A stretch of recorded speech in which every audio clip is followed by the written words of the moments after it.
When I use something, I want to own it. One of the best lines to come out of this movie was that. Just think about that line for a second, guys. It means so much more than what it sounds like it means, alright? Just let it sink in. Alright guys, with that being said, hey there, what's up? It's Autobot Mike 18 here with another movie review. Guys, in this video I'm going to be reviewing another 2014 release, that literally came out on the last day of 2014. And of course, the film I'm going to be talking about in this video is A Most Violent Year.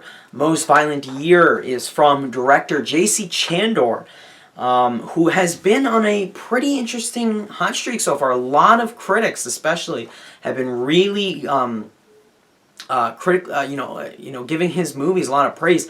He did Margin Call, I think, in 2011-ish, and then he just did All Is Lost in 2013, and now in 2014, he did A Most Violent Year.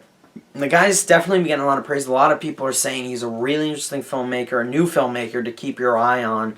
And I haven't seen either of his first two films, but I definitely wanted to see A Most Violent Year, especially when a lot of buzz started coming in for the movie. Early on in 2014, the movie was getting a lot of buzz. People were saying, oh, you're going to see it around Oscar time. And of course, as we all know, it ended up getting absolutely nothing, which I will let you know throughout this review I disagree with after having seen the film. All that said, let's get into the actual review. The first thing I am going to start talking about is the premise behind A Most Violent Year, of course, without spoiling anything. Now, the film, guys, is set in the winter of 1981, so it is a period piece, pretty much. And our leading character in the film is Abel Morales, and he's played by Mr. Oscar Isaac. And in the film, Abel Morales is a very slightly wealthy businessman who owns a very big fuel business. He basically has like the top fuel business at that time period in 1981. And of course, this is a work of fiction, I believe. I don't think this was based on a true story. But I know that the events surrounding the film and the grittiness of New York City in 1981, that was well depicted in the film, because that really did happen.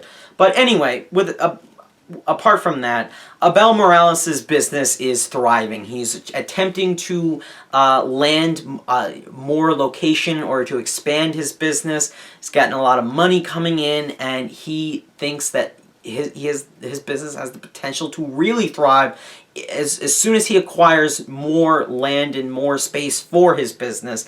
However, he has competitors who are obviously trying to take advantage of him and trying to sabotage his business pretty much. You have men going around stealing his fuel trucks that are driving around the city. You have other tactics. You have people who are trying to turn their backs on him. He's trying to acquire loans in order to acquire this new land. He's going through all of these different problems, and all he wants to do is see his business thrive. He's spent so much building this business to what it is, and he just wants to push it even further, yet he's dealing with a difficult rock, and he just can't get over it. And the film is basically his story to try to overcome this corruption and overcome this sabotage that he's trying to endure. And he's got to overcome it. And he acquired the business via the father of his wife, who is played by Jessica Chastain in the film. And that, my friends, is the premise behind A Most Violent Year. Now, I think a lot of people really started to hype the movie up when, it was screened early and so on. I think some people started calling it this generation's The Godfather. And I remember seeing a post on Facebook. One of my friends posted this, that the film has been called This Generation's The Godfather. And as soon as I saw that, I'm like, all right, now I'm definitely going to have to check out the movie. The Godfather is The Godfather. And I was asking myself before I got into the movie, could this film be this generation's The Godfather? After having seen it, I definitely see why people are saying that. I could definitely agree, because I really, really enjoyed A Most Violent Year, guys. Like, this was a really good movie, a movie that really surprised me. Like, I knew what I was getting into with this film. I knew it was going to be good, but it actually really surprised me. And no, I'm not saying it's better than The Godfather, but for this generation to have a film set in the 1980s, Godfather was in the 1940s, after World War II, it's nice to see a film that sort of, you can argue, pays respect to a movie like The Godfather, and definitely has similar aspects to that film, and that's something I definitely enjoyed about A Most Violent Year. It's just a really dark, bleak look at New York City in the 1980s. And apparently, according to what the filmmakers have said about the film prior to release, to the release of the film, they said that, or apparently they've done research, that 1981 was statistically the most violent year in New York City's history, which is why the film is called The Most Violent Year, not just because of what happens to the characters in the film, but it honestly was one of the most violent years in New York City's history, and I like that about the film. And I think the film definitely did a great job of portraying the corruption and the dark, just the darkness that has overcome New York City in that period. There's a scene where Oscar Isaac gets on a train, and it's just covered in graffiti. Bunch of people in the city, try to do things in they try to accomplish things in very shady ways, and I really like that in the film. But ultimately, the film is not only a story about a man's quest for the American dream, as it is so blatantly obvious in the beginning of the film. You got a low-angle shot, Oscar Isaac looking out into the city, you got a POV shot of the giant skyscrapers, Oscar Isaac staring at them. You could tell that he wants this. He wants expansion. He wants the best for his business. But this film also took a turn that I wasn't expecting, and that it's Oscar Isaac's character was not only so well developed and so fleshed out and so well written, but the thing that is so amazing and fascinating about his character is that he's trying to achieve the best for his business, and not only his business, but his family as well, through very honest and humble means. He's not going out killing his competitors who are trying to sabotage his business. He's not sending death threats. He's actually trying to get to the bottom of this. It's like a mystery. Who's sabotaging his business? He's not sending hitmen out after them. He's trying to make an honest, decent living, and that's what I really liked about him, and that's something that was so interesting and fascinating about A Most Violent Year. And it's just one of those movies, it's a really interesting investing crime drama that just keeps getting better and better as it goes along because of how good the script is, how good the dialogue is, and just, it's one of those films that just picks up. It's one of those slow-paced movies, it's not the fastest-paced movie ever, but it never felt boring, or I never felt bored, or I never felt unexcited. Not one point in the film did I feel that way, and that's something that I could really take away from this movie and say, yeah, go see it for that reason. Now, getting into the cast. Let's start off with Oscar Isaac, who I recently saw in person. He was 10 feet away from me. I was on a film shoot that he was doing for a new HBO miniseries. I posted this on Instagram and Facebook. I'm not going to get into it. But the guy is going places in his career, and literally last week, I was 10 feet away from the guy, okay, on the set of an HBO miniseries, okay, that was filming close to my house. And I'm not going to get into that. If you want to know more about that, if you didn't know about it already, ask me down below. But Oscar Isaac is really going places. He's been in Drive, one of my favorites of all time. He was just in Inside Llewyn Davis. He's in this. He's in this another upcoming 2015 release. He's going to be in this miniseries that he was just shooting that I saw him on. The guy is a good actor and he's going places. This is by far the best performance I've ever seen him give. His character was so intriguing and so interesting. He's a very quiet guy who is trying his absolute best to not get his hands dirty in this situation. And you can argue, you can say that, oh, Jessica Chastain's character in this film had more courage and more guts than he did. She's like, you gotta step up, you gotta protect your family here, man.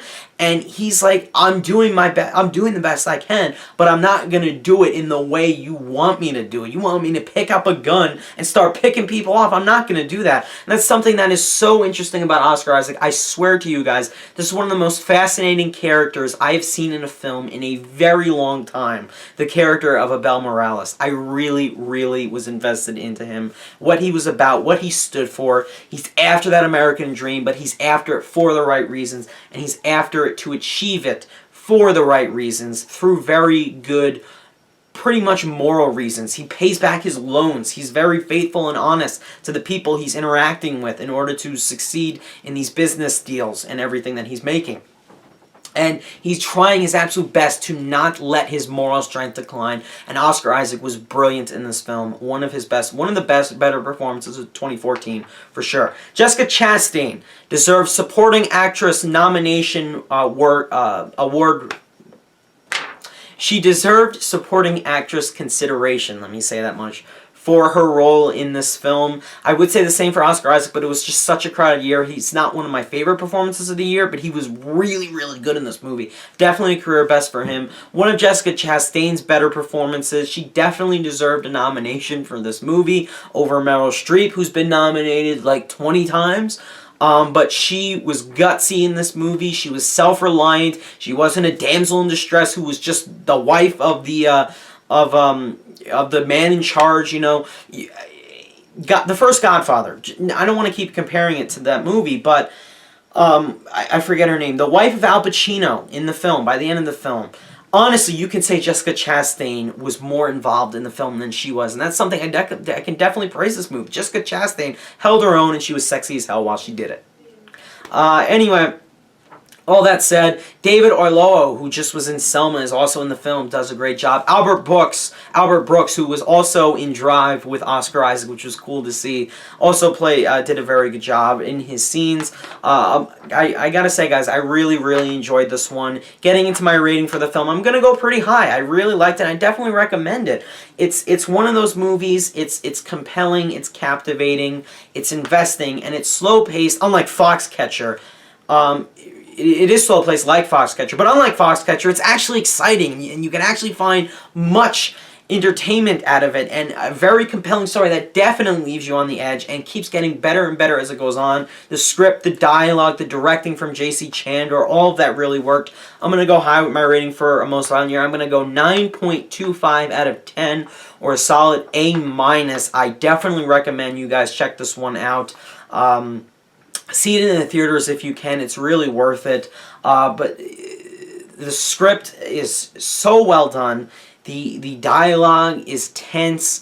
It's compelling. It's dramatic. It's so exciting to see something fresh. You know, we have a movie that portrays a character that we honestly haven't really seen in a very long time in the cinema. And that's something I really liked about this movie. J.C. Chandor excelled behind the camera. There's some great shots in this movie. It was very well directed, but I think he really excelled behind the script, which I definitely would have given a Best Original Screenplay nomination to. It was that really well done. And again, the movie just picked up and got more and more exciting and invigorating as it went on. And that's what I loved about the movie. The performance is all great. Career best for Oscar Isaac. Jessica Chastain was amazing.